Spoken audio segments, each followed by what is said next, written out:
Hi friends, నేను ఉల్లిపాయని. నా కథ మీకు తెలుసా? సరదా కథ, సరదాగా చెబుతాను వినండి. నన్ను కోస్తే కన్నీళ్ళు ఎందుకు వస్తాయో మీకు తెలుసా? ఈడు టమాటా, నా ఫ్రెండ్. ఇది ఐస్ క్రీమ్, ఆడు పచ్చిమిరపకాయ. మేము నలుగురం బెస్ట్ ఫ్రెండ్స్. మేము నలుగురం ఒక రోజు బయటికి వెళ్ళాం.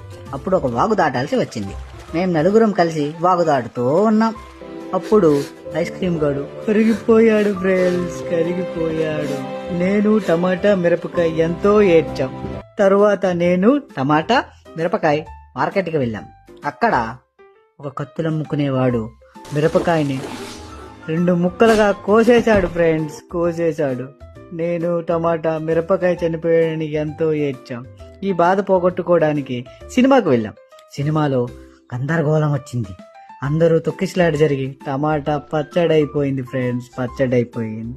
ఆ బాధతో నేను ఎంతో ఏడ్చాను. తరువాత దేవుడి దగ్గరికి వెళ్ళి అడిగాను, దేవుడు ఐస్ క్రీమ్ చనిపోతే నేను టమాటా మిరపకాయ ఏడ్చాం, మిరపకాయ చనిపోతే నేను టమాటా ఏడ్చాం, టమాటా చనిపోతే నేను ఏడ్చాను, నేను చనిపోతే ఎవరున్నారు ఏడవడానికి దేవుడా అని. అప్పుడు దేవుడు నాకు ఒక వరం ఇచ్చాడు. నిన్ను ఎవరెవరికి వస్తారో వాళ్ళందరూ తప్పక ఏడుస్తారు. ఇదే నేను నీకు ఇస్తున్న వరం. చూసారా ఫ్రెండ్స్, అందుకనే నన్ను కోసినప్పుడల్లా మీ కళ్ళంట కన్నీరు వస్తాయి. ఈ సరదా కథని మీరు ఎంజాయ్ చేస్తున్నారు అనుకుంటున్నా. బాయ్.